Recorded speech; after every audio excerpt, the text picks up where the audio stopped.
Hi, you entrepreneurs. Today we have Rob Garcia. He is Rob the Warrior Strategist. So that equates to a business growth and visibility strategist. So if you want eyes on you, this is the podcast to listen to. We're going to hear his story of how he had his dad leave him at a young age. His mom was a druggie. He had family members that were druggies. He still fought through that. He went to high school. He had dropped out, went back to school, went to the Air Force, went to college, dropped out of college, went back into college, got his PhD, and now he helps people get more eyes on them. So if you have struggle in your life, if you're coming from, I guess, a broken home, if you're just looking to grow your business, this is going to be the podcast for you. Please subscribe, please share, and tell your friends. Thanks, everyone. Welcome to the road to growth, success of an entrepreneur. We've raised the bar. Learn firsthand from successful business owners and create your own path to success. I'm going to show you how great I am. It's time to hit the road to growth with team lead of the Enriquez Group, Realtor Vinny. All right, so we are here with Rob. Rob, you have a long title. You're Rob the Warrior Strategist. You are a business growth and visibility strategist. Yes. Okay. So kind of walk me through, I think it's a little self-explanatory, but walk me through kind of what you do. I take a person that's an expert in a field, so let's say a coach or a real estate agent or an author, and I help to elevate them to industry leader, to the point where they're highly visible, to the point where they're connecting more with their audience, they're building their audience. Because when you're stuck at the expert level, if you're really good at something, you're fighting other experts, you have a lot of competition, you're not charging what you need to. Okay, so in that field, how do you usually find your clientele? They find me. I've been very fortunate to just get clients from word of mouth. I don't have to cold pitch, take out ads, do SEO. Yeah. I've been very focused at creating the perfect client experience, and I just get a lot of people talking about me in a good way. Oh, that's fantastic. Well, I mean, if you can do it for yourself, then I guess you can do it for your clients. That's kind of the idea, right? Yeah, I'm the first 2 pages of Google organically under Rob the Warrior Strategist, and I've been interviewed. This will probably be 132 times. Wow. What's your goal? Did you have a goal to kind of set out, or you just wanted to get publicity? My real goal is just to get very visible so that I can help other people. And there's a lot of hardworking, great entrepreneurs out there, but they just don't understand like how to elevate, and that's my job. Fair enough. No, I know your background, because we talked about it briefly before we got on the mic, that you fell out of high school, basically dropped out of high school, and then you kind of worked your way back into it. Then you dropped out of college, but kind of worked your way through it, and then finally in the end got your PhD, right? Yeah, that's accurate. Okay. But let's dive a little deeper into it, because a little simplistic. Okay, so I'm 43, so I'm in that generation where when I was a kid, they didn't have like ADHD drugs, and they didn't have IEPs and all the neat things they have now to help kids out. And so I ended up just couldn't focus in the classroom, and I failed out of high school. I failed out of 2 colleges, and when I hit my mid-20s, I started to figure out like speed learning strategies in order to be able to learn and to focus. And I found that like drawing things and using colors and just a lot of diagrams really helped me to cement learning concepts. And so I just stayed with the PhD program when I moved to San Diego. It took 6.5 years, and it was hard, man. 50% dropout rate. Just everybody that goes in the program, half of them are going to quit. Because I mean, it's wildly intense, and I just made a vow that I would never quit, regardless of how long it took me.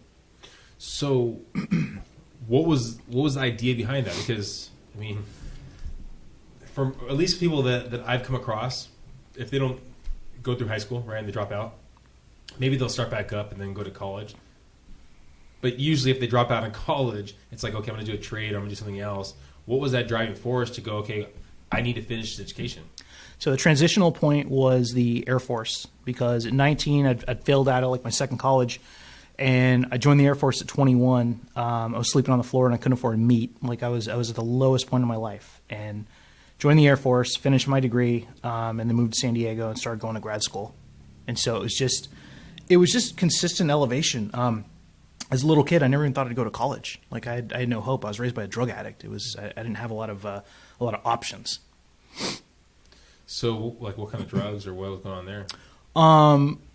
Pretty hardcore stuff. My mom, who's not with us anymore, she she definitely partied a lot. It got all the way up to a crack addiction. And for about a year, I had to live with my grandparents while she was getting clean. And there were problems with alcohol. We moved something like 16 times between 1st and 11th grade. So really, I was on that track to being a bad kid.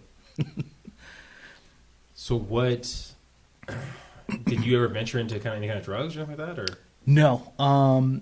I saw the effects that it had on everyone around me. A lot of issues with my family, family members going to jail and or just dying.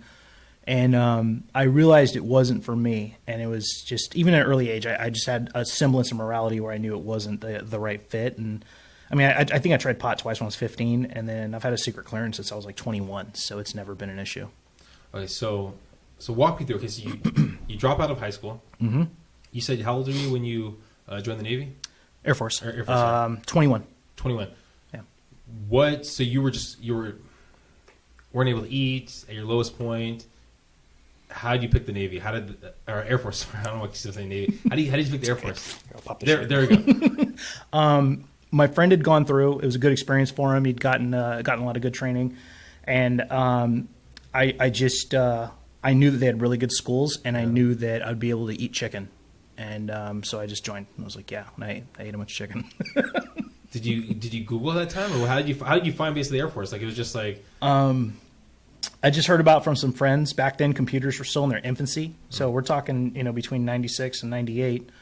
And I just went to the Air Force recruiter. He saw my apartment and brought me a bag of food. That was the first thing he did because he saw I was starving. And then that was it, man. I just joined, just did one enlistment, and then moved to San Diego. Okay, now I'm pretty curious about the whole Air Force avenue of it, because this is someone that couldn't focus, right? You really couldn't focus. You go into the military, mm-hmm. and I've never been in the military before, but I'm assuming they want you to focus. You just touched on something that nobody's ever asked me in 130 plus interviews, and I love this. So I almost failed out of my tech school. Okay. So I go to B-52 avionics school, so I was an electronics guy, and there's tests like every single week, and I was probably in school for 7 months. I had to go to 2 schools, and it was a struggle. I was the dumb guy in class, and I really didn't have the focus that I do and the habits. I was just a goofy 21-year-old just trying to survive, and I did make it through my schools, but it was very close. So when you weren't able to focus in Air Force, did they make you do extra like work? Did they like how did, because I know, because I had the same thing. I couldn't focus as a kid, and sometimes you get slapped kind of thing, and focus. And so I don't know if you had that lifestyle when you're growing up, if it was like some spanking like that, or in the Air Force was okay, well, do push-ups. If you can't focus, do some push-ups, or go run, or how did they kind of keep you in line? It was I was the guy, and it wasn't great because like the other guys that were joining me were all really high performers. Like 2 of them became pilots. Oh, wow, okay. It was pretty intense. But I wasn't the worst guy in the shop, but I definitely wasn't the best. I was on the bottom tier. And really the focus issues, I mean, it just made me a decent technician. I never broke anything. I never like really messed up, but I just I just got made fun of a lot. I don't care. So after your tour, did you ever think about the idea of re-enlisting? No, because because of the job, I would have to stay in Louisiana or North Dakota. Okay. So I was just like, no. So what brought you to San Diego? What was that? My friend John and Chris were living here. They're from my hometown. They moved down here and went to San Diego State, and I'd visited them at 19, and San Diego was the greatest city I'd ever seen in my life. And so I just decided to come here. I slept on Chris's couch and became a tow truck driver. Okay, this is a side note. So for people that can't see this, Rob's wearing a San Diego State hat right here. I'm assuming it's because San Diego State's doing really good at basketball right now. That's why you're wearing the hat, but I have to ask. Yeah, I was just sleeping in the SAE frat house in '96 on Montezuma for 3 days. It was the greatest experience I'd ever had. But yeah, just San Diego gets in your head, and it just became that goal. And so I moved here, and even living in Chris's place and just sleeping on the couch and being a tow truck driver, it was still my stepping stone. And then I started going to grad school immediately on the GI Bill. Okay, so you're a tow truck driver. Mm-hmm. Then when did you get the idea that you want to go back to college? I enrolled in grad school 2 months after getting into San Diego. Okay. I was not messing around. And I got my MBA in 23 months from University of Phoenix. Taught high school at Morse engineering for 5 years. And then while I was teaching at Morse, I started my doctorate program, and I joined the Air Force Reserve. Now, I would have to, think, and you could tell me I'm totally wrong off base. Yeah. When you're at Morris, right, and you're teaching there, right, and these kids, some of them want to learn and grow, and they're trying to get to that next level, right?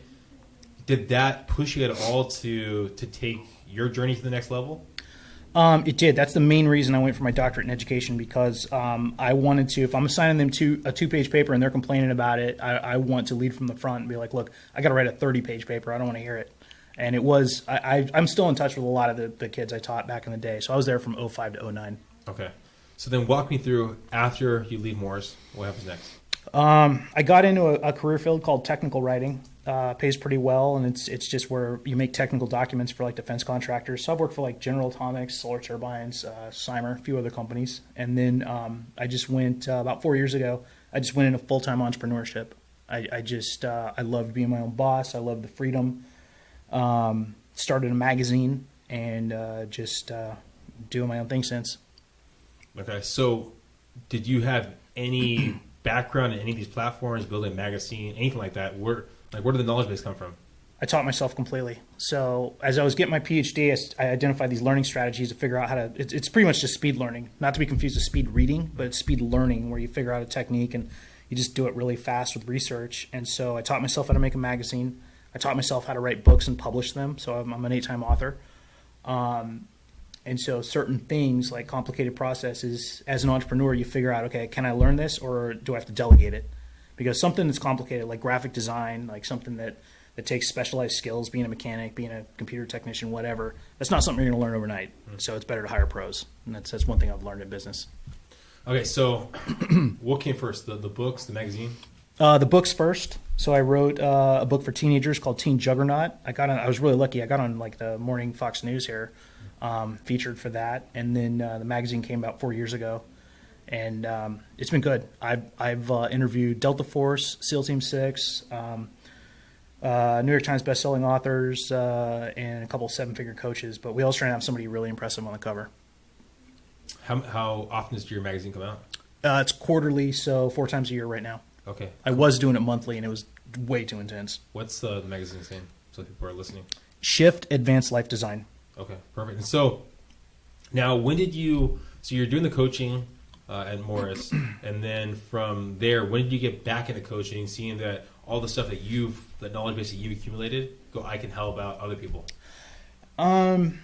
It was a weird transitional process because I started off, a lot of us, we change business models. Yeah. So we start off in one field and we're like, this is kind of cool, but then we find the one that really clicks with us. So my very first company, like I'd written the book, I started a skateboarding company. I've been a 30-year skateboarder. I'm like Forrest Gump, dude. I've done all this stuff, but started the skateboarding company, turned it into like more of a lifestyle company, did some life coaching for a bit, and then from life coaching, just straight up business strategies. It was just the most lateral fit for me, and I read a lot, I absorb a lot of information, and it was the perfect fit for me. All right, so how did it work with that first company? I actually did okay financially, but I was just loose and sloppy. I wasn't like really keeping track of like business records and growth and marketing and all this different stuff. Like I treated it like a hobby and not a business.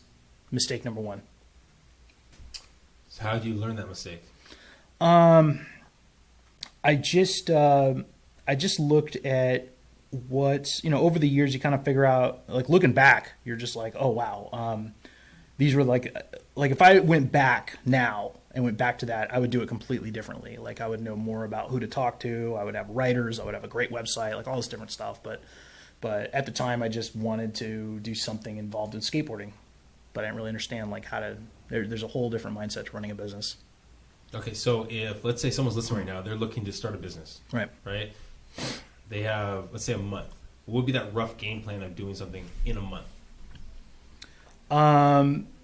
The game plan would be, okay, write out a 1-year plan. It doesn't have to be a full business plan, but write out a 1-year estimation with income goals. Figure out what your income sources are, like your streams. Okay, like what are the 3 to 5 things that you're selling. Figure out what your expenses are going to be.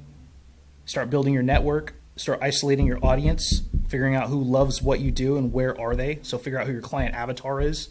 And then make sure that you are asking for help and you have a business mentor. So I know it sounds like a lot, but like just 7 things and you'll do a lot better than a lot of people out there. mean, what would you say the best ways of finding a business mentor would be? You can read about them on any mid-level entrepreneur. I mean, obviously like Gary Vee or Grant Cardone are going to be too busy or too expensive. So you want to find somebody, honestly, entrepreneur groups in your local area. Yeah. I go to Exceptional Entrepreneurs every week on Fridays, and I've met a ton of great people. Well, so, I mean, I'm always curious about this. There was a person that I went to their training thing. I mean, I try to be more active in talking to people, and if they say, hey, I got an event or something that can help, I go, oh, hey, I'm willing to listen. Even if it's not good for me, they might have a sales pitch, something that I can take in my own business and teach my own team, right? Yeah. So I went to an event, and the guy's talking, good talker, and I Googled him because I never heard of him before. I Googled him because he's saying all these different things and all these different, and it was interesting. Once you started diving deeper, the first 2 pages on Google when you Googled him were either written by him, the pages, or they were his company, so basically written by him. Yeah. And so I was like, but you wouldn't tell because they had different names on it. They had and you had to really dive deeper into the whole thing. And I was like, wow, interesting. So, I mean, with technology today, it seems like it's harder and harder to find a good coach. Yeah. This has been a real hot button topic. I'm very vocal on social media about how to hire people because there's a lot of people out there that are misrepresenting who they are. There are 2 ways. So you did it smart by Googling. You notice some patterns, so that's good. So that's the first thing you do. The second thing you do is you type in their name and scam, see what pops up. And then the third thing is you look at recommendations, and if you're thinking about hiring them, ask them for 2 people that have worked with them. Yeah. That isn't like their cousin or something. Yeah. But that's the best way is word of mouth. Word of mouth, yeah. I mean, it just seems like there's more and more people coming out and wearing that brand these days. It's really looking at mannerisms as well. So are they desperate to close the sale? Are their promises nebulous? Are they not using contracts? I mean, there's certain little things you look for. Fair enough. Now, so walk me through what have been some of your own personal hurdles of kind of building your brand, building your company, or even just life? Yeah, personal hurdles. I mean, I've had to balance between a 9 to 5 versus 9 to 5 versus paying rent and figuring it all out. I've had months that were bad.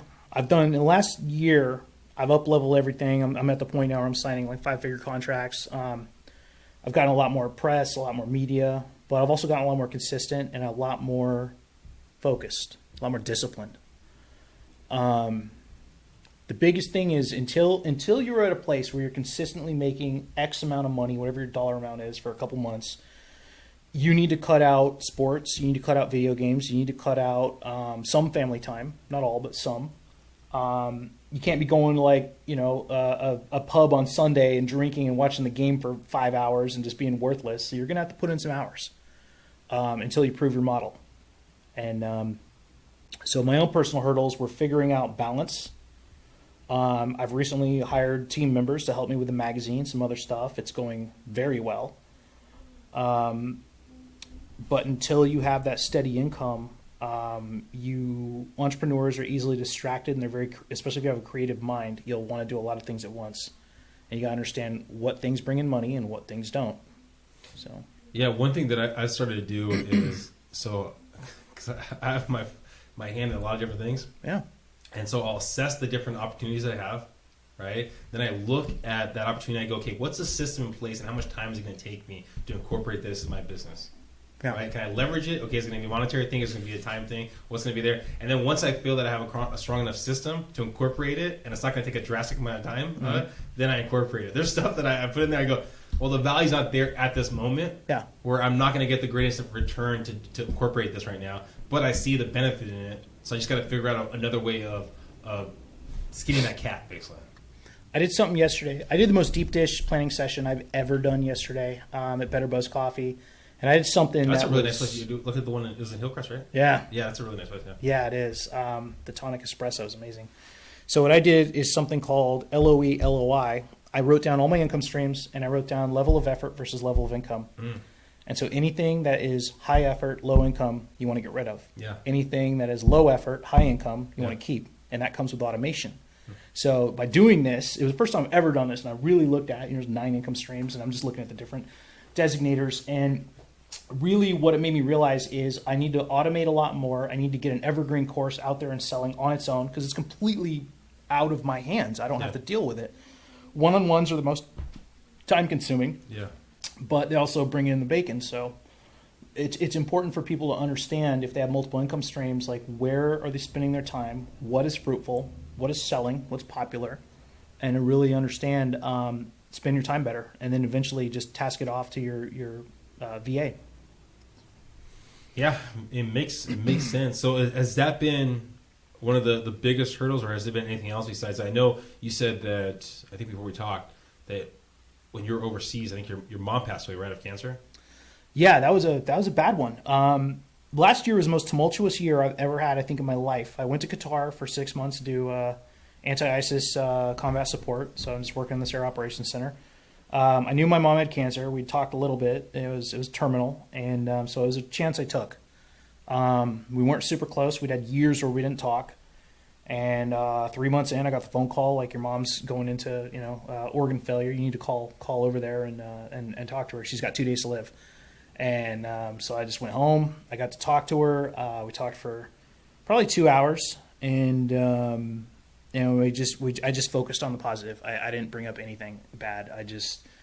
I really put myself in her place, and I thought if I was on my deathbed and this is my only child, like I just wouldn't want to, I want to keep it very light and very, very fun as you can in that situation. And we cried a little. We had a great time, and then in the morning I called again, and she'd passed away in her sleep. It was perfect. It was exactly resolved how it needed to. I came back, started a day job, and 5 days later I had a sleep-deprived nervous breakdown, quit the job, went in entrepreneurship full-time. Damn. Yeah, I mean, one of the things that's really helped me grow, especially if I have, like, anger towards a person, right, or I used to have anger towards people, is I tell myself, I go, they did the best they could with the tools they had. You're a big dude. Who would make you mad, Vinny? You clearly work out. I mean, there's there's stuff that gets under my skin sometimes, and it's like, just breathe for a second. Yeah. Just breathe. Okay, they did the best they could with the tools they had. And I mean, stuff like that, I mean, like it surprises me, and it's so great that you were able to actually come to peace with your mom, even though after all those years. There's people that, like, I know people like this, where it's like they wait like 50 years to finally have that conversation. You're like, oh my gosh, you basically held this grudge for 50 years. Yeah. And it's like, it's petty. It is, and the thing is what's that one saying where it's like, anger only affects you because the other person doesn't know about it, or something like that. There's some kind of idea behind that. Yeah. And so, yeah, anyways. So looking at what you've accomplished to this point in time, right? If you could look back at that person in high school that dropped out, like, what kind of advice would you give them? I would tell them that there is a silver lining. There is positivity. There is hope.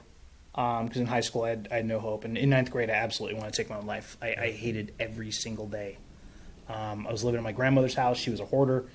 Cockroaches, rats, uncles breaking in my room to steal things for meth. It was rough for a 14-year-old kid starting high school, just trying to figure it all out. And my first report card was like all D's and F's. Like I just remember that was probably the worst time I've ever had in my life. Did you ever blame any of your family members? Oh yeah. Oh, you did? Yeah. And I just that's why I left at like 18 or 19. I left the state. I just couldn't be around these people anymore. Did you ever come to, like, I mean, I know you had the conversation with your mom before she passed away.